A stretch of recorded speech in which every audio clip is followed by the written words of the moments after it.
If we can come up with a plan that basically is 80%, everybody hates the plan, but it'll work, that's a good plan. That's a good way of going forward and doing the things that we need to do.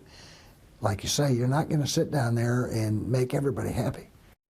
Tonight, we are digging into the homeless situation in Norman. It is an issue that we have been following for years. Let's start by taking a look at the latest point-in-time count for Cleveland County, which gives us a glimpse into just how many people are experiencing homelessness in that area. Adam? Yeah. Wendy, when you go back through and you start digging through the numbers here, 240 people were counted in this year's Cleveland County point-in-time count. Now, this is a survey done by 9 teams of volunteers this year to get more information about people experiencing homelessness in Cleveland County. When we take a look at a page from that actual report, there's actually 2 columns or categories that people can fall into when we talk about this. And the first one would be right here. We're talking unsheltered, right? So that's used to describe anyone sleeping in a place not designed for regular sleeping accommodations. Examples that are used are abandoned buildings, train stations, or campgrounds. Now, sheltered, that's used to describe those living in temporary housing like emergency shelters or transitional housing. Now, it is important as we go through this, we got some things that we got to remember, because this is just a snapshot of those experiencing homelessness on a single night in January, in this case, January 25th. There's some reasons to believe that these numbers could actually be higher than the 240 counted there. By rule, the count for shelter does not include anyone in a hotel, motel, or fixed campsite, and that unsheltered count limited to those that are not only found by teams on the day of the count, but they also have to agree to participate to the point-in-time count. Members of the Norman community are finding different ways to help those experiencing homelessness in their community. Norman Caravan says they need volunteers who can help cook up some meals to hand out. Fox 25's David Chasanoff joins us now. So David, how many meals are we talking about here? Kristen Howard says 50 meals, Wendy. Only today they couldn't find any cooks, so they stopped by Little Caesars to grab pizza for those in need. That old? Yes, sweet. You have a great night. Mike Davidson picked up 18 pizzas and a side of wings at Little Caesars Tuesday. No, it's not for him. It's for those experiencing homelessness. It's fantastic. It gives me a true sense of community building, the capacity to just be one human helping another human out with a very basic need. It's kind of a fundamental connection. He's been helping deliver meals for Norman Caravans for 3 years. A lot of folks that are hungry and do kind of have kind of come to rely on it to some extent, and so we do our best to be as consistent as possible and make sure everyone's got what they need. Pizza isn't always on the menu for those in need. On most days, people are getting meals that volunteers help make for them. It is a community-wide effort in the most literal sense, because we are relying on people in the community, individuals, families, groups, organizations, churches. Kristen Howard says her nonprofit has people sign up on a website called Meal Train to cook anywhere from 25 to 50 meals for the community Monday through Thursday. We have people who make homemade lasagna and salads. We have people who make corn dogs and baked beans. Any meal you could possibly think of that you make yourself for dinner. According to Howard, people all over Norman benefit from this service. I think when we are giving food out to people, it is telling them that they matter and that they're not alone. And I think, especially right now, that is very important for people to know that they are not alone and that we see them. Howard says her group needs someone to make 25 meals on Thursday. If you'd like to volunteer, you can register in this link on our website. That's okcfox.com. Reporting live in Norman, David Chasanoff, Fox 25 News. David, thank you. Along with Norman Caravans, Cleveland County has a variety of community resources available for those experiencing homelessness. There are several day shelters. Some offer meals, showers, laundry, access to computers, support services, and a space to be inside. There are also veterans outreach programs along with resource centers. With cold weather approaching, a local nonprofit is collecting coats and other winter clothes to help those experiencing homelessness stay warm. As Fox 25's Katie Arata explains, thanks to a new partnership with Cleveland County, donation boxes now be placed all throughout the Norman area.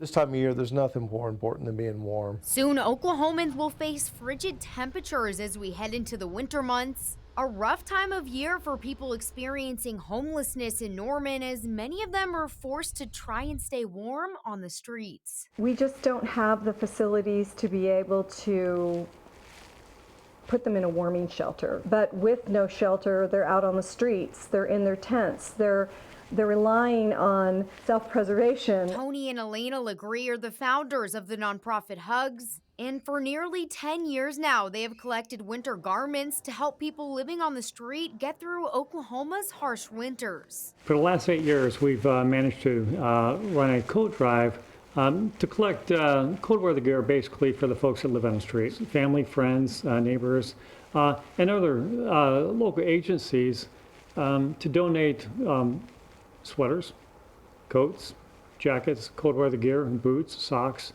essentials for folks that don't have any. This year, Hugs is partnering with Cleveland County for the first time, placing donation boxes at county agencies throughout Norman. So we've got the 4 locations we have here at the courthouse. We've got one at the well across the way that has a lot of community activity, and also the election board and the Cleveland County Health Department. And so the most active places in Cleveland County, for county property anyway. Tony and Elena say they hand deliver the garments to those in need who are forever thankful for the help.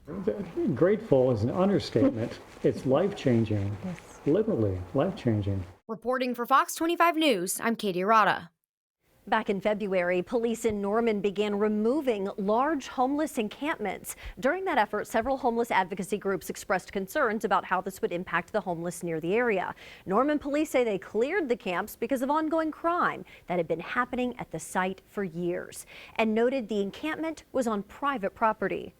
Had a number of criminal violations to include narcotics activity. We have a significant amount of trash and sanitation and just general public safety challenges that we're trying to work through. We've had a couple different fires, an explosion.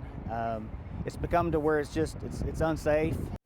Officials say a notice of a code violation for trash was given out, but not a notice to leave the property. Norman police said the encampments were not supposed to be there in the first place. Shelter services have been a topic of conversation in Norman for years now. Now let's break down part of the timeline here. According to the city of Norman, city officials facilitated the administration and management of an emergency shelter at 2 locations from December of 2019 through June of 2022. In November of 2022, Norman launched a partnership with the local nonprofit Food and Shelter, Inc.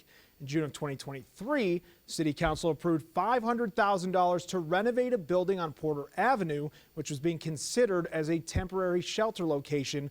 Later that month, it was determined the estimate for renovations was $2 million. And in September of that year, the City Council approved the purchase and sale agreement for the Porter Street property.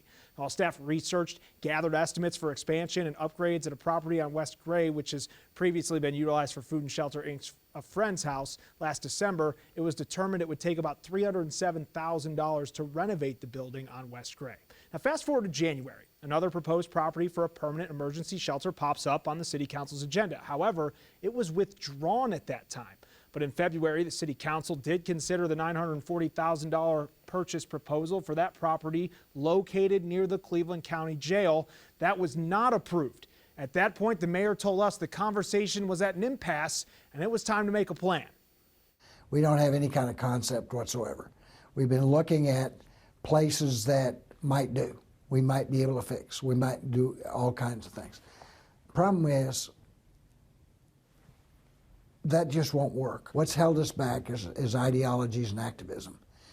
We haven't been able to agree because people have been, council members have been fixed on one way of doing things. We haven't found out what's best for Norman. A city councilman told us just after that February meeting, the main problem is not everyone will agree with the final decision. Most people do not want a shelter to be near their property or their house or their business. Every time we get close to one, there's, a wall kind of goes up, protest to it, or, not that one, or it's too much money, or it's not the ideal location. Both city leaders agreed it would be beneficial to have the new homeless shelter close to services people can access.